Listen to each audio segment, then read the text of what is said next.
ආයුබෝවන් සුබ දවසක් වේවා 2026 මාස 8ක් ගෙවිලා අගෝස්තු මාසය ආරම්භ වෙලා දැන් සති දෙකකට අධික කාලයක් ගත වෙලා තියෙනවා.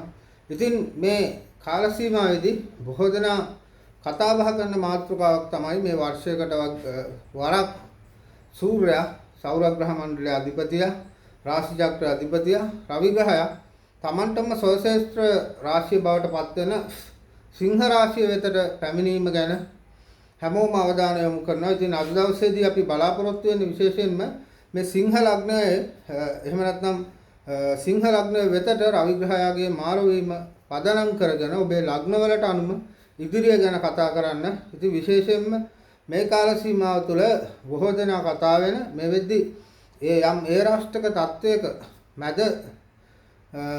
මධ්‍යම කාලයේ ඉන්න ගුරු ග්‍රහය අධිපතිත්වය දරන මීන ලග්නයේ ඔබට මේ රවිගේ මාරුවත් එක්ක ලැබෙන සුභ අසුභ පිළිබඳව ටිකක් කතා බහ කරන්නට ළමයි සූදානම් වෙන්නේ.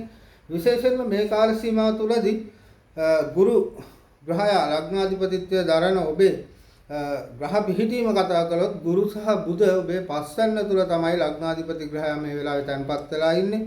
ඒ වගේම විශේෂයෙන්ම මේ 6 වැන්න තුල රෝගස්ථානය තුල මේ වෙනකොට කේතු ග්‍රහය තැන්පත් වෙලා ඉන්නවා. ඉතින් යම් රෝගාබාධ තත්ත්වයන් ටිකක් කාලීනව දීර්ඝ කාලීනව දුක් විඳින රෝගාබාධ තත්ත්වයන් වලට ඔබ මුහුණ දීලා ඉන්නේ නැති විශේෂයෙන්ම මේ කේතුගේ බලපෑමත් එක්ක දැන් 6 වැනි ස්ථානයට තමයි සිංහ රාශියට රවි ග්‍රහය පැමිණෙන්නේ. එතකොට මීන ලග්න හිමියන්ගේ 6 වැන්න තුලට පැමිණෙන රවි තමන්ටම සෝෂේත්‍ර මූල ත්‍රිකෝණ බලයෙන් ක්‍රියාත්මක වෙනවා මේ 6 වැන්න තුල. ඒ වගේම 7 වැන්න තුල ඔබේ සිකුරු නීච ස්වභාවයෙන් ඉන්නේ. ඒ වගේම පළ වැන්න තුල සෙනසුරු වක්‍ර ස්වභාවයෙන් ගමන් කරනවා. ඒ වගේම 12 වැන්න තුල රාහු, 4 වැන්න තුල කුජ ග්‍රහය විදිහට තමයි මීන ලග්න හිමියන්ගේ මේ වෙනකොට ග්‍රහ පිහිටීම තැන්පත් වෙලා තියෙන්නේ. ඉතින් මීන ලග්න හිමි බොහෝ දෙනෙක් අපිත් එක්ක කතා කරනවා සහ ඔවුන්ගේ කේන්දර පරීක්ෂාවන් වලදී අපි නිරීක්ෂණය කරපු දෙයක් තමයි යම් ආකාරයකට මේ ලග්න රාශික තත්ත්වය මේ මීන ලග්න හිමියන්ට යම් පීඩාවන් එක් කරන ස්වභාවයක් තිබුණා. ඔය පසුගිය කාල සීමාවේ දිට්ඨා සුරි කුණාටුවේදී වගේ වැඩි වශයෙන් පීඩාවලට මේ මීන ලග්න හිමියන් ලක් වෙලා තිබුණා. ඔවුන්ගේ යම් දේපල නැතිවීම, මේ වගේම රෝගාබාධ, හදිසි අනතුරු, එහෙම නැත්නම් සබඳතාවල ගැටලු මේ ආදී විවිධ කරදර බාධක ටිකක් මීන ලග්න හිමියන් මේ වෙනකොටත් අත්විඳින්මින් ඉන්නවා. විශේෂයෙන්ම ඔබේ මනසේ ක්‍රියාකාරීත්වය පවා යම් ආකාරයක සැහැල්ලුවක් නොමැති ස්වභාවයෙන් තමයි ඔබ මේ වෙනකොට ඉන්නේ. ඉතින් සමාජ සම්බන්ධතාවය තුළදී විශේෂයෙන්ම මීන ලග්න හිමි ඔබට කියන්නට තියෙන්නේ බොහොම කල්පනාකාරීව කටයුතු කරන්නට ඕනේ. ඔබ තුලින් පිට වෙන වචන ඇතම් වෙලාවට ඔබවත් හිතන්නේ නැතුව කතා බහ කරන වචනයක් වෙන්නට පුළුවන්. ඉතින් මේ වචනය තුලින් ඔබට සමීප ඔබට බොහොම හිතවත් ලබැඳි පිරිස් ඔබෙන් ඈත් වෙන්නට, ඔබ ගැන යම් කලකිරීම ඇති කරගන්නට, වැරදි මතවාද ඇති කරගන්නට සිද්ධ වෙන්නට පුළුවන්. ඉතින් ඒ තුලින් යම් පාඩුවක් සිද්ධ වෙනවා නම් සිද්ධ වෙන්නේ මීන ලග්න හිමි ඔබට. ඉතින් ඔබ විශේෂයෙන්ම තමන්ගේ වචනය සංවාදවල යෙදෙනකොට කොහොමද අනික් අයත් එක්ක පුද්ගල සම්බන්ධතාව පවත්වන්නේ කියන කාරණය පිළිබඳව සැලකිලිමත් වෙන්නට ඕනේ. ඒ වගේම යම් කිසි විදිහකින් ඔබව හැඟීම් වශයෙන් එහෙම නැත්නම් මූල්‍යමය වශයෙන් ඔබ රැවටීමකට ලක් කරන යම් පුද්ගලයන්ට ඔබට මේ වෙලාවේදී හමු වෙන්නට ඔවුන් සමග සම්බන්ධතාව ඇති කර ගන්නට ඉඩ කඩක් තියෙනවා. ඉතින් මීන ලග්න හිමි ඔබ බොහොම සැලකිලිමත් වෙලා ගුරු ග්‍රහය පස්වැන්න තුල ඉන්නවා. ඉතින් ගුරුගේ දෘෂ්ටිය මේ වෙලාවේ යම් ආකාරයකින් පළවැන්න තුල වක්‍ර ස්වභාවයෙන් ගමන් කරන සෙනසුරු ඉන්න තැනට පතිත වෙන හින්දා ටිකක් දුරදිග හිතලා බලලා කටයුතු කරන්නට හැකියාවක් මේ වෙලාවේදී ලැබිලා තියෙනවා. ඉතින් මේ ශක්තිය ලබාගෙන තමන් හරි විදිහට ඒ සම්බන්ධතාව පවත්වා ගැනීම කරන්නට ඕනේ කියන කාරණය තමයි විශේෂයෙන් මීන ලග්න හිමි ඔබට කියන්නට තියෙන්නේ. ඒ වගේම රැකියා කටයුතු සම්බන්ධව ගත්තහම මේ වෙනකොට රැකියාව සම්බන්ධව යම් නීරස ස්වභාවයක්, එහෙම නැත්නම් අර කරගෙන යන්නම් වාලේ රැකියාව කරන්නට ඔබට හිතලා ඔබ වැඩ කටයුතු කරන්නට ඉඩ කඩක් තියෙනවා. උනන්දු අඩු ස්වභාවයක් තියෙනවා. වගකීම් පැහැර හැරෙන ස්වභාවයක් තියෙනවා. ඉතින් අර කලින් කිව්වා වගේ රැකියා ස්ථානය තුලත් ප්‍රධානීන් සමග කටයුතු කිරීමේදී සහෝදර සේවක සේවිකාවන් ඒ වගේම ඔබට හමු වෙන පිරිස් එක්ක කටයුතු කිරීමේදී ප්‍රවේශම්කාරී වෙන්නට ඕන. මේ වෙලාවේදී 11 වැන්න ලැබීම් තියෙන ස්ථානය තුලටත් යම්කිසි මේ ග්‍රහ දෘෂ්ටීන් අනුව සුබ තත්ත්වයක් තියෙනවා. ඒ තුළ යම් යහපතක් අත් කර ගන්නට ඔබට හැකියාවක් තියෙනවා. මීන ලග්න හිමි ඔබේ ඉතින් රැකියාව ගැන කතා කරනකොට යම් මන්දෝත්සාහී ස්වභාවයක් ඇති වෙන්නට පුළුවන්. මේ ඇතම් ග්‍රහ දෘෂ්ටීන් මේ රැකියාව සම්බන්ධ ස්ථානවල පතිත වෙන හින්දා ඉතින් ඒ හින්දා ඔබ කල්පනා කරන්නට ඕනේ මේ රැකියාවේ සුරක්ෂිතභාවය මේ වෙලාවේ. මොකද රැකියාව අහිමි වුණොත් යම් හේකින් රැකියාවක් ලබා ගැනීමේ දුෂ්කරතාවයක් පැන නගිනවා මීන ලග්න හිමියන්ට. ඒ වගේම විදේශගත වෙලා ඉන්න මීන ලග්න හිමියනුත් මේ වෙලාවේදී බොහොම කල්පනාකාරී වෙන්නට ඕනේ තමන්ගේ වගකීම් හරියට ඉෂ්ට කිරීම සම්බන්ධව. මොකද ඔබ අතින් යම් වගකීම් පැහැර හැරීම නිසා ඔබට ගැටලු ඇති වෙන්නට පුළුවන් රැකියාව සම්බන්ධව. විශේෂයෙන් මතක තබා ගන්න මේ මීන ලග්න හිමි ඔබ රැකියාව සුරක්ෂිතභාවය ඇති කර ගන්නට කෙසේ වෙතත් ඔබේ මේ වෙලාවේ ගුරුගේ පිහිටීම තුළ ඔබට යම් වාසි සැලසෙන ස්වභාවයක් තියෙනවා. ව්‍යාපාර පැත්ත ගත්තත් ඔබට ඔබේ උත්හාන වීරිය කියන දේ තමන් තුළ පවතින ධාරිතාවය නිසි විදිහට ප්‍රයෝජනට ගත්තොත් ව්‍යාපාර අතින් යම් සාර්ථකත්වයක් මේ වෙලාවේ ඇති කර ගන්නට පුළුවන්. අයහපත් තත්ත්වයන් මැද්දේ වුවත් නමුත් විශේෂයෙන් කියන්නට ඕනේ මේ ආයෝජන කටයුතු වලදී ප්‍රවේශම් වෙන්නට ඕනේ. මුදල් විශාල ප්‍රමාණයක් මේ ව්‍යාපාර කටයුතු සඳහා වැය කරලා ඒ ව්‍යාපාර කටයුතු යම් හේකින් අසාර්ථක වෙන්නට ඉඩක් තියෙනවා. වගේම රවටලිකාර පුද්ගලයන් වංචාකාර පුද්ගලයන් ඔබේ ව්‍යාපාර සහකරුවන් බවට පත් වෙන්න පුළුවන්. ඒ හින්දා වඩාත් කල්පනාකාරීව වැඩ කටයුතු කරලා තමන් ව්‍යාපාරයක් කරනවා නම් සංරක්ෂාවක් කරනවා නම් තමන් තුල පවතින ශක්තිය ධෛර්යය උපයෝගී කරගෙන ඒ ගමන සාර්ථක කරගන්න ඔබට හැකියාවක් තියෙනවා. මේ වෙලාවේදී යම් ආකාරයක ලැබීම් තිබෙනවා. නමුත් විශේෂයෙන් කියන්නට ඕන වැයපක්ෂයේ ඉහළ යාමක් තියෙනවා. කෙටි ගමන් බිමන් යෙදෙනවා වැඩි මේ වෙලාවේ. ඉතින් ඒක යම් වෙලාවකට නිෂ්ඵල ගමන් බිමන් වෙනවා. ඉතින් මේ ගමන් බිමන් තුලදී වැයවීම වල යම් ඉහළ ස්වභාවයක් තියෙන්නේ. මිල මුදල් වැය වෙන්න පුළුවන් අනවශ්‍ය දෙයට අනවශ්‍ය ගමන් සඳහා. ඒ නිසා කල්පනාකාරී වෙන්නට ඕනේ ඔබ මේ තමන්ගේ අයවැය සමබරතාවය ඇති කර ගැනීමේදී. ඒ වගේම මුදල් මේ වෙලාවේ තැන්පත් ධනයක් වර්ධනය කර ගැනීමේ යම්කිසි අපහසුතාවක් තියෙන්න පුළුවන්. ණය තත්ත්වයේ අතින් ඔබ යම් ඉහළ තැනක ඉන්නේ. මේ වෙලාවේ අර හැම පැත්තෙම මුදල් ඔබ නොසිතා වියහියදම් කළා උනත් වෙන්නට පුළුවන්. යම් ආකාරයක මුදල් අතින් අවහිරතාවයන් නැති කාල සීමාවක්. ඒ නිසා ව්‍යාපාර වලට මුදල් යෙදීමේදී පුද්ගලික ජීවිතය තුළ මුදල් වැය කිරීමේදී ප්‍රවේශම්කාරී වීම තමයි අතිශයින්ම වැදගත් වෙන්නේ.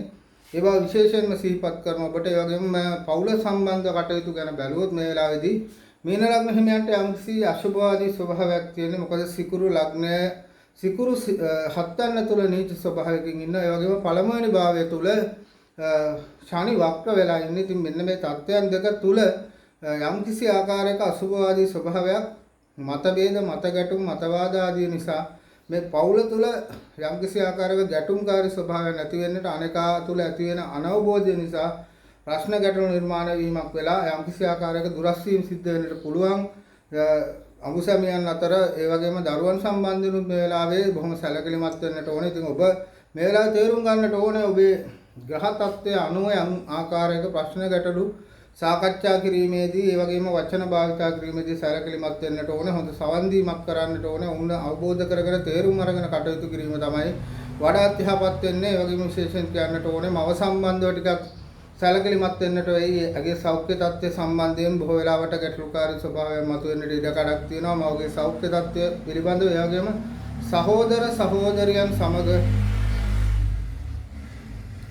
සහෝදර සහෝදරියන් සමග යම්කිසි ආකාරයක ගැටුම්කාරී ස්වභාවයන් දුරස් වීමේ ස්වභාවයන් තියෙනවා. අනවබෝධය ඇති වෙන්නට පුළුවන්. ඉතින් මේක දේපල ඉඩකඩම් සම්බන්ධව වෙන්නට පුළුවන්. ඒ නිසා තේරුම් අරගෙන කටයුතු කරන්න. විශේෂයෙන් මේ සහෝදර සහෝදරයන් සමග කටයුතු කිරීමේදී ආරවුල් ගැටලු මතුවීමේ ඉඩකඩක් තියෙනවා. ඒ වගේම විශේෂයෙන් ආදර සමතා කියන කාරණා තුලදී විවාහ ජීවිත සම්බන්ධව කිව්වා හා සමානව ඒ අවබෝධ ඇති කරගෙන කටයුතු කිරීම තමයි අවශ්‍ය වෙන්නේ. මොකද යම් අනවබෝධයක් නිසා මේ සමතා බිදී යන්නට ඉඩකඩක් තියෙනවා.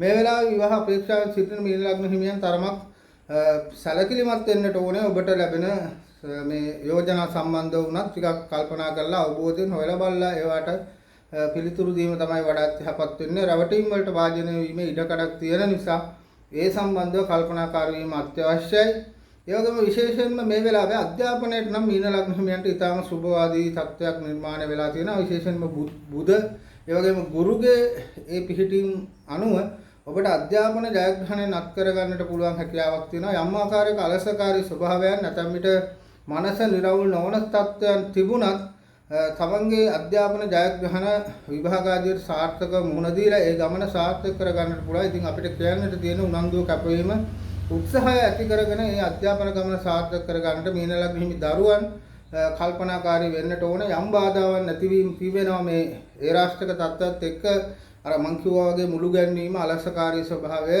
එපා වුණු ස්වභාවයකින් කටයුතු කිරීම වගේ අර මනස නිරවුල් නැති ස්වභාවය. ඉතින් ඒක තේරුම් අරගෙන අවශ්‍ය වත්පිළිවෙත් කළා දරුවන්ගේ කේන්දර පරීක්ෂාවන් කළා ඒ දෙමව්පියන් තේරුම් ගන්නට ඕනේ හරි විදිහට දරුවාව මෙහෙව ගන්නට. ඉතින් විශේෂයෙන්ම කතා කරන්නට දෙයක් තියෙන්නේ මේ මීන ලග්න හිමියන්ගේ අසනීපකාරී ස්වභාවයන් පිළිබඳව. මේ කාලය තුල යම් ආකාරයක ඔබ මේ රුධිරගත අසනීප ඔය සීනි වගේ තත්ත්වයන් වැඩිවීම කොලෙස්ටරෝල් ඒ වගේම විශේෂයෙන් මේ තුනටියෙන් පහළ ඉනෙන් පහළ ප්‍රදේශයන් වල යම් ආබාධකාරී ස්වභාවයන් ටිකක් දීර්ඝ කාලීනව පවතින දනහිස් ආශ්‍රිත වේදනා ඒ වගේම යටිපතුල් විලුඹ කෙන්ඩ මේ වගේ ප්‍රදේශ ආශ්‍රිතව තුනටි ආශ්‍රිතව වේදනා ඇතිවීමේ අවදානමක් තියෙනවා සහ එසේ වෙන්නට ඉඩ කඩක් තියෙනවා. ඉතින් ඒ පිළිබඳව නිසි වෛද්‍ය උපදෙස් අරගෙන කටයුතු කරලා ඒවා සුවපත් කර ගන්නට ඔබ කල්පනාකාරී වෙන්නට ඕන. ටිකක් අර කල් ඇදෙන ස්වභාවයේ අසනීප තත්ත්වයන් නැතිවීම මේ වෙලාවේදී සිද්ධ වෙන්නට පුළුවන්. ඒ වගේම විශේෂයෙන්ම මීන ලග්න හිමි ඔබට